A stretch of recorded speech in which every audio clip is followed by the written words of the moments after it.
Welcome back to another week of Limbus Company, patch note analysis, and new identity/ego overview.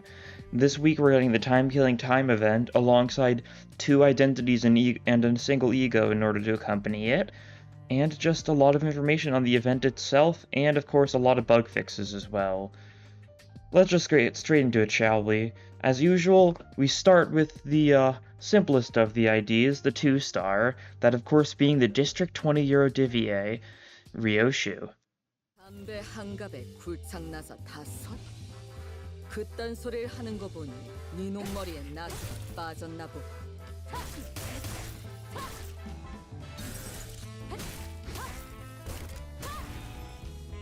가진 놈들을 털고 그 시간에 뿌리도록 하지.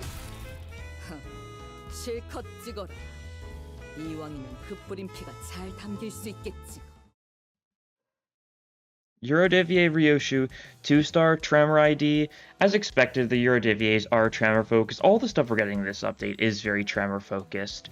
And all of them have a pretty solid space. Ryoshu seems to have a lot of good Tremor infliction, a very unique passive that can just allow her to get more bursts and stuff like that. And overall, seems like she's going to be basically like a guaranteed stand-in for the Tremor team. We'll have to see, of course, based on, her numbers and stuff, but it seems like a really solid unit. Let's just get started with the skills, shall we? Skill 1, Gotta Screw Loose, 2 coin, Blunt Lust skill.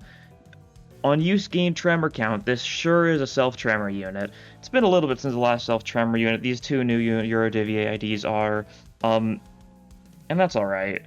It's just the kind of thing that's just kind of become normal. I'm not that bothered by it at this point. I still think it's kind of strange how common of a thing they've made it for Tremor to be self-Tremor, and how they don't just do something different, I guess, but it's fine enough. I'm just kind of sad that there's not a self-Tremor amplitude conversion that would actually make self-Tremor an interesting idea yet. And we'll probably get that in time, though. I assume that's something PM probably has thought of already, and it will do it eventually. But yeah, certain Tremor counts gain Clash Power on the skill 1. First coin, gain Tremor count itself equal to Tremor count on target.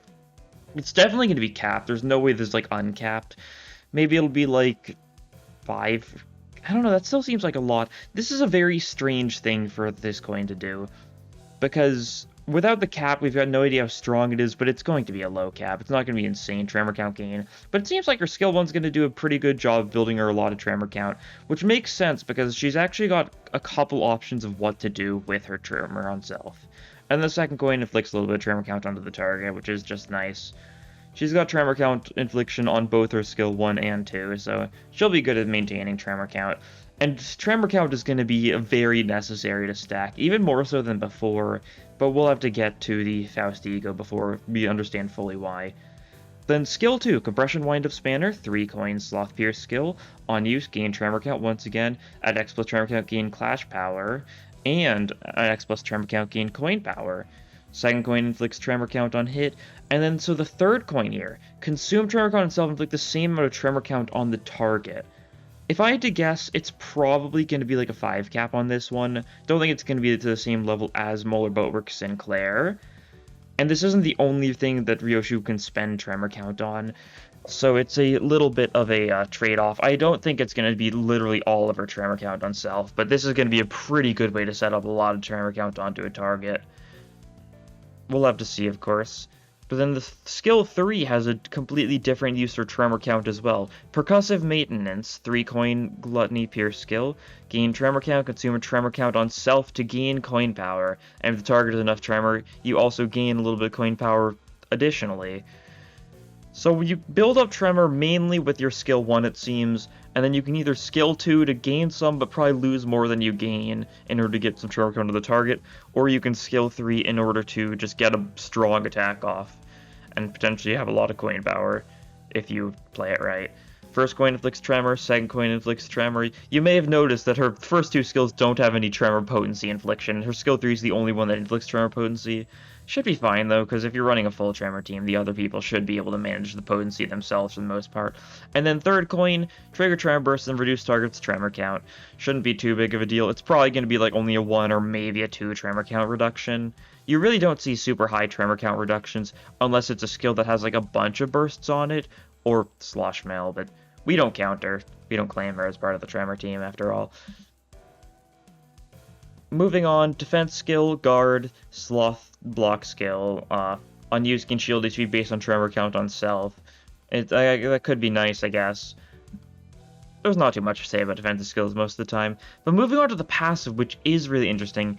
NO. When an ally staggers an enemy with an attack, follow up with a skill 1 against a staggered enemy. You saw this in the actual trailer for the ID, when Honglu goes for a random skill 1 and it gets followed up by Ryoshu.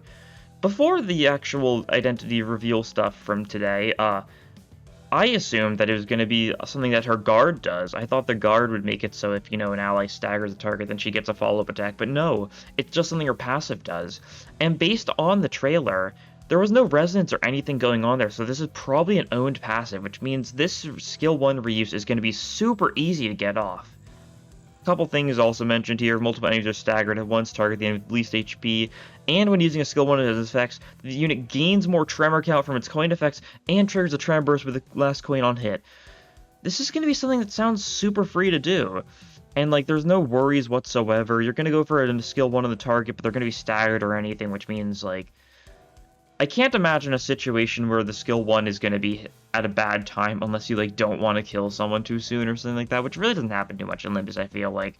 I don't know, this seems like a really solid passive, and just another reason why she's going to be a mainstay in Tremor teams. You stagger enemies a lot in Tremor teams, that's for sure, and this just makes it so you can just keep on getting more attacks in. It might be it's probably going to be a 5 sloth owned or something like that, a high sloth owned amount, so it's not going to be great outside of mirror dungeons or railways, something where you can stack up resources, because it'll take a little bit too much time to set it up, potentially. But then again, if you're running a Tremor team, you're probably going to be able to build up a lot of sloth in time anyways, probably can get it off by turn 3 or something. We'll have to see, though. It might just genuinely be just a 3 sloth owned or something super easy to trigger. And then her support passive, the AI, number 1 deployed ally gains more tremor count from their skill or coin effects. Sure thing, it's nice to have a 2-star with support passive like this, so that if you want to, you can just bring, if you're running Spice Bush or something, you can just throw this on the bench, you can throw Molar Otis on the bench, and you can just make it so that Spice Bush gets a stupid amount of self-tremor count.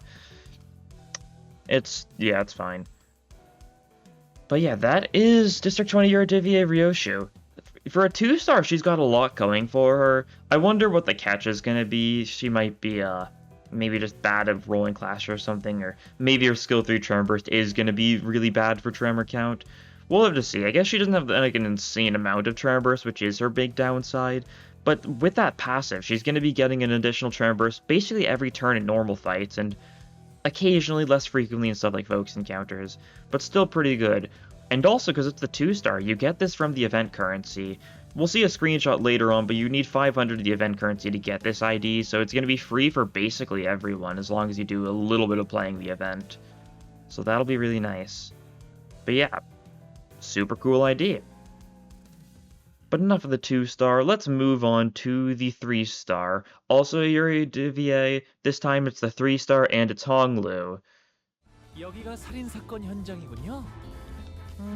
이런 아마추어 같은 마무리를 해두고 가다니 어지간히 시간에 쫓겼나 봐요.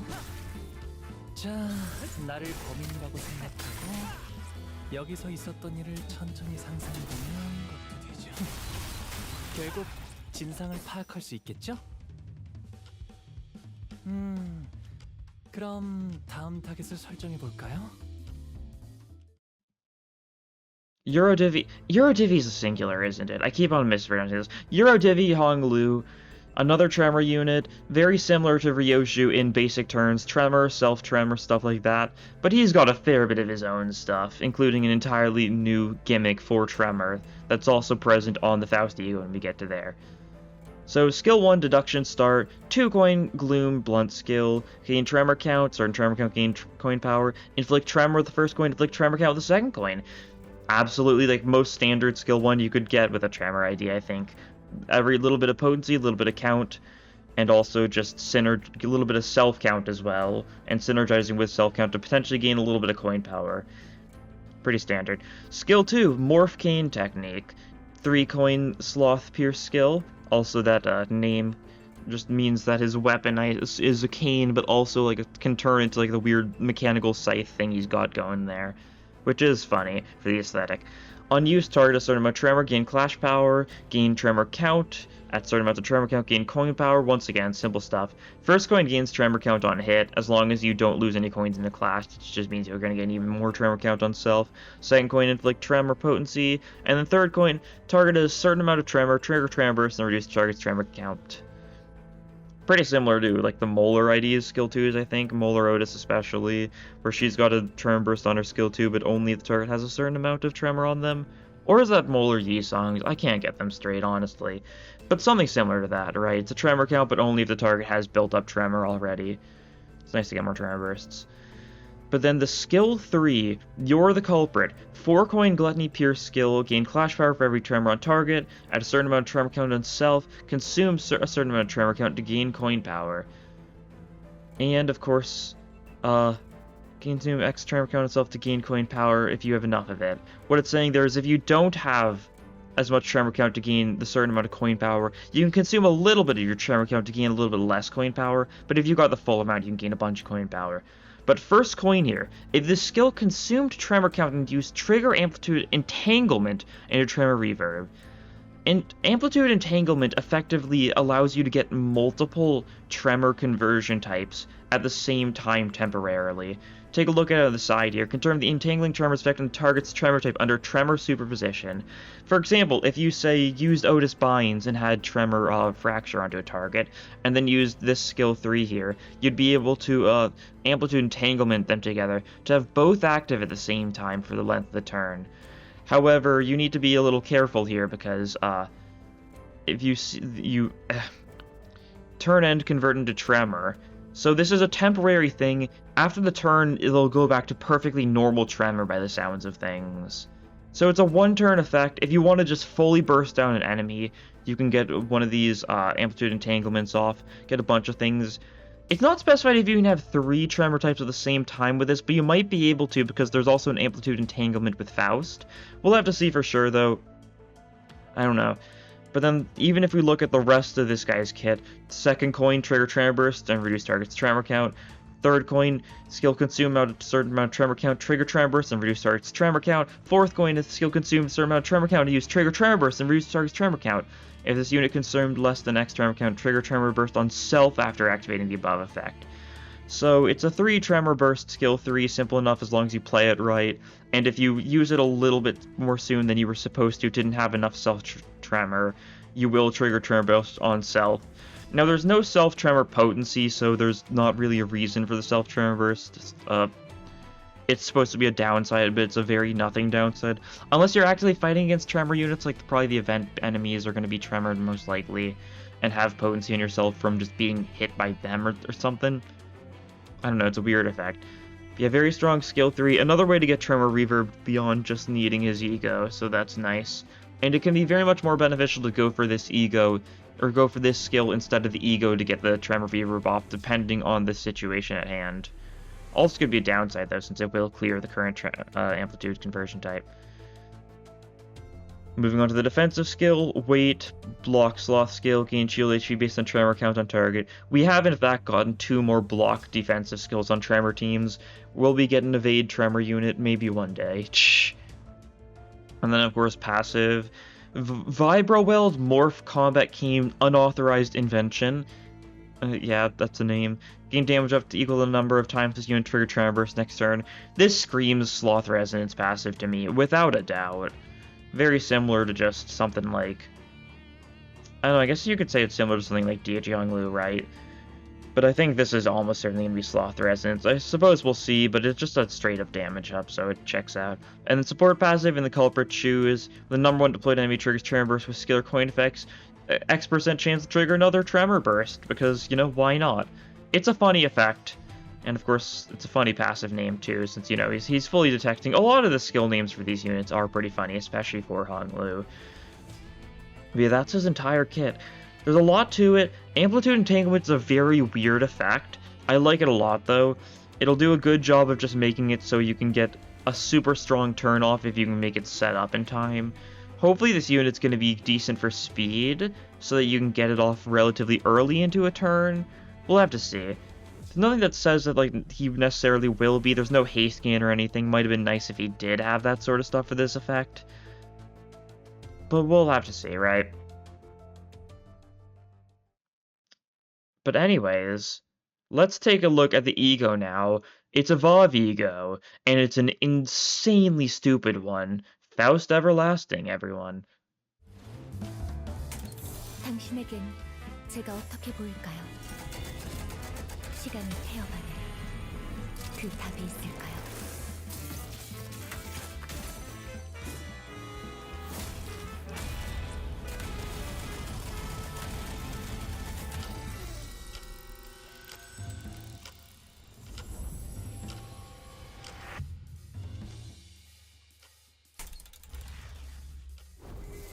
그대로 정리하는 겁니다.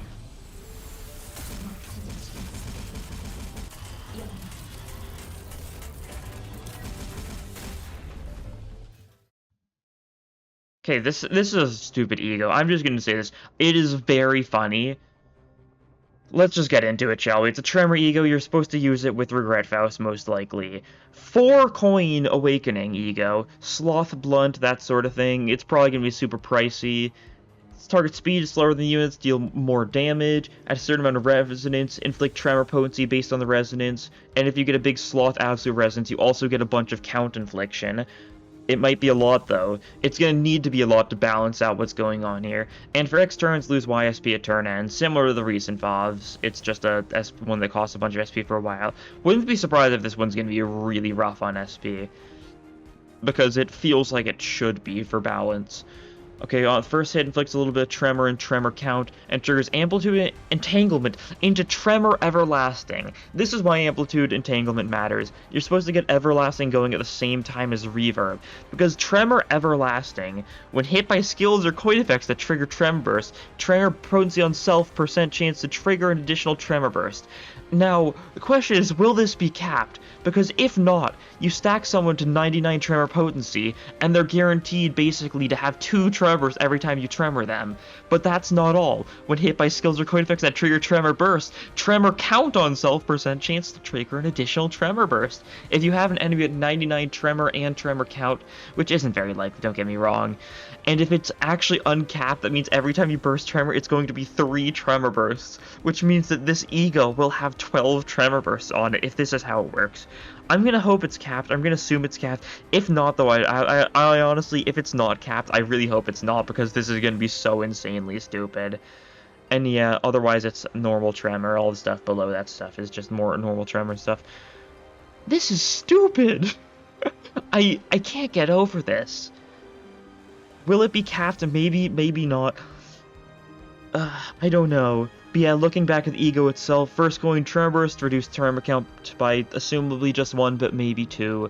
Second coin tremor burst, reduced tremor count. Third coin tremor burst, reduced target's tremor count. Fourth coin trigger tremor burst, reduced target's tremor count, and also reduced target's max speed by half next turn. I mean, what is there to say? What is there to say? This is an insane E.G.O. And I love it. Like, this is stupid. Also, take a look at E.G.O the passive on the side. Whenever this unit uses skill to trigger tremor burst on the enemy, gain haste next turn. It's probably going to be like a 4 times per turn or something, but like, you can stack a bunch of haste, which means you can get the tremor everlasting off earlier in a turn to be able to potentially stack it even better with a reverb and just do so much damage. Like, it's overwhelming how stupid this E.G.O is, and I love it. Okay, let's take a look at the corrosion as well. It's only a single coin. It's a sloth blunt skill, targets randomly. Also has a speed or damage increase based on the speed difference. High tremor resonance, or high resonance is like tremor potency. Sloth resonance, tremor count, and potency. And then if you look at its actual effects, inflict tremor and tremor count, trigger amplitude conversion to tremor everlasting, and 3 tremor bursts, reduce tremor count. It's a single coin. It might be... I don't really know. It's hard to say how worthwhile the corrosion is going to be. Probably not very. It's probably going to be super rough for SP, that's for sure. I mean, Faust does have, you know, fluid sac, so she can always try and get her SP back, but who knows, maybe her SP will be solo, she won't be able to safely use it or something. We'll have to see, though. The corrosion doesn't seem particularly useful. It might be nice if you only want a single attack going. Everlasting, I think there's a decent chance Everlasting is going to be really bad at clashing if it's a 4 coin. Hopefully. It might be like a 10 plus 2 or something like that, right? Like an 18 roll would be balancing it, that's for sure. It's not stupid damage like that, but it's 4 coins, so it's going to be stupid damage no matter what, and the amount of Tremor Burst means it's going to be super stupid no matter what. We'll have to see, though. The whole multi-coin ego thing is still super cool. This is our second multi-coin ego we're getting. PM, I don't know if they're fully sure on how they plan to balance multi-coin egos yet, but I'm sure they'll do something to make sure it's balanced, but this is going to be a very fun ego for Tremor teams. And obviously you want Faust on Tremor teams anyways, since she's got Regret. Makes sense that it's Sloth and stuff like that. And 4 Tremor Bursts. Potentially 12, depending on how things go. We'll have to see a lot of the numbers to figure out how stupid this is going to be. And maybe it will absolutely nuke Tremor count. Maybe it's going to be like total of minus like 8 Tremor count or something like that. Only time will tell, though. That's enough for the Faust ego, though. It's time to look at the actual patch notes itself, starting with the part on explaining the specifics for the mid-chapter, right?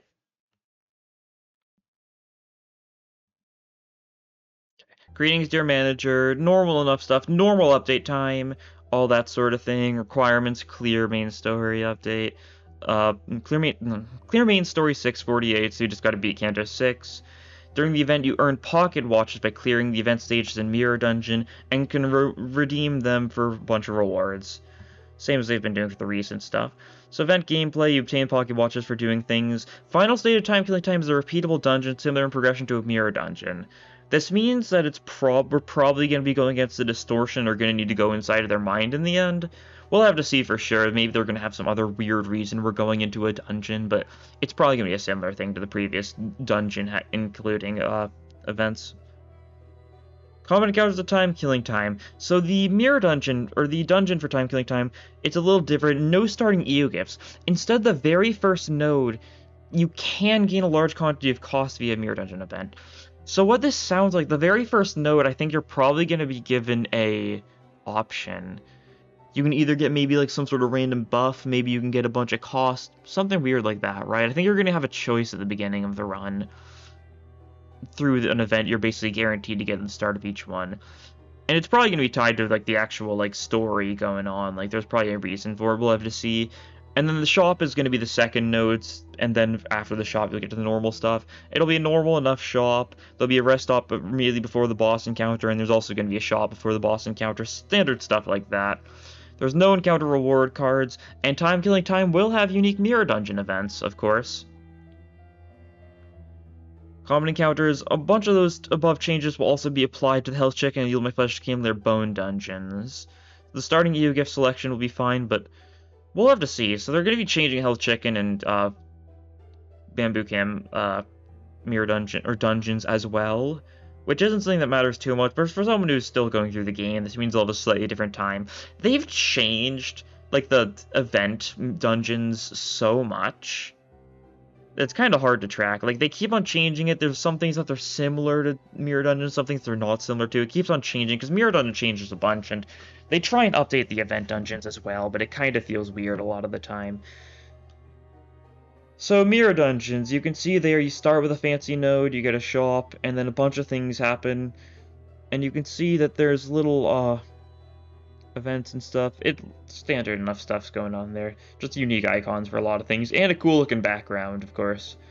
During the event period, time killing time floor pack will also appear on the final floor of both Mirror Dungeon difficulties. So Mirror Dungeon 4 has this stuff, so you can either grind the Mirror Dungeon or you can grind the event dungeon. Either one works for pocket watches. So like time killing time of the final floor will get you and then you more pocket watches, of course. Probably means it's going to be guaranteed to be an option. One of your 3 or 5, depending on how many star rewards you have. Or maybe it'll be an additional one. Maybe you'll get your normal ones and an option for the time killing time floor. We'll have to see, though. And if you have not filled the event and log requirements, you can claim pocket watches for just clearing any main story fights, as they do for every other event. Also, they're doing this weird thing again where you've got a chance to get a special currency that's worth 20 of the normal currency. This has been a thing since SEA, and it's really never mattered. It's a little bit more stuff randomly, but I still don't understand the purpose. Event bonus IDs and E.G.Os, using the new stuff gives you a 40% bonus for each of them. It is nice that they're actually doing 40% each of them. For the previous ones, the free thing was often like a reduced gain. I guess that's not true. That was only for like the first couple of them. I guess the Kanto 3 ones weren't like that. Or no, not Kanto 3, Season 3 ones weren't like that. But yeah, so you can get 120% bonus stuff if you have all the new things, which you're probably going to want to do. And they don't need to participate in battle, they just need to be in the loadout. Simple enough stuff. And event rewards, as you can see some of the rewards. It's Seminole Blade Lineage event, and that you can choose what order you buy things in. You can see 500 pocket watches for the new Rodion ID. You can get PE boxes, you can get up to 20 pulls. You can get up to 50 boxes, it looks like, yeah. And a bunch of banners and profile stuff as well. The usual stuff. And yeah, the reward exchange will be open for 5 weeks, that sort of thing. Event closes after the July 11th update. Standard enough stuff. Highest number of pocket watches in the exchange is 4,000. Every event thing will be obtainable at that point. So we know 4,000 how much we need, which is the standard amount. But yeah, that is all for the stuff on the actual event. So let's move on to the generic patch notes this time. Patch will be at the normal time, new content, yada yada, simple enough stuff. Faust voice adjustments. This is really odd. They're re-recording a lot of Faust's vocal performances because her voice is being recorded at a lower pitch than they had intended. This is really strange. And so for some reason, if this was an important enough thing to re-record a bunch of things, why is Faust's voice pitch important for her story? It's very odd. I am not fully sure myself, but this is a really interesting change. Consider to be within the expected measure render to make some adjustments. And then her gap between her 10 vocal pitch and the resulting pitch grew even further. Faust's voice lines from Kanto 3 and 6 sound as they're coming from 2 different characters. Okay, I think it's just that her voice just varied a lot. I don't remember, it's been a while since I've seen the early Kantos. Has her voice really changed that much? I feel like I haven't noticed that much, but I guess she's been more, like, expressive, it feels like. I don't know. Super odd thing to, like, be important enough to just redub a bunch of things. Major changes, XP packages adjusted.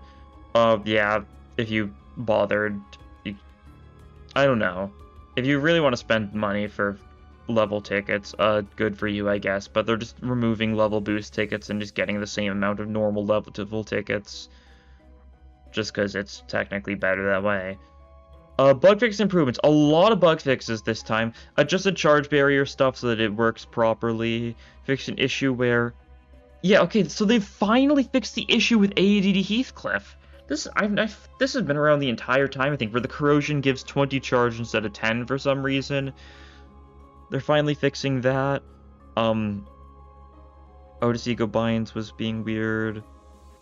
Sure thing. And a lot of stuff here. Some stuff I saw that's nice to see was, that they specified that so a couple skill descriptions were still wrong and stuff in English, most notably Merso Capote, since it inflicts tremor by burn instead of burn count, but they've decided to not do it how they did like Chef Gregor and stuff, and instead they've changed the tooltip. Assumably this is an English only issue because it says English only, but there's just so many changes here, that's for sure. A lot of bug fixes, a lot of stuff that seems good to be changing, and yeah. A lot of it seems like it's issues in the English version's translation, but a fair bit of it's just general stuff, right? And, of course, 300 lunacy for the update, so you can do your pulls for, you know, the new E.G.O. and ID and stuff. Always good. But yeah, it's looking like it's going to be a fun event and all. I'll be streaming the event as soon as it goes live Wednesday at 10 p.m. Central Standard Time, whatever it is in your time zone. It's whenever the update comes out. I'll be streaming, so feel free to join in for that. But if not, or anyways, I should say, that'll be all for this time. Thank you all for watching, and I'll see you guys next time. Bye!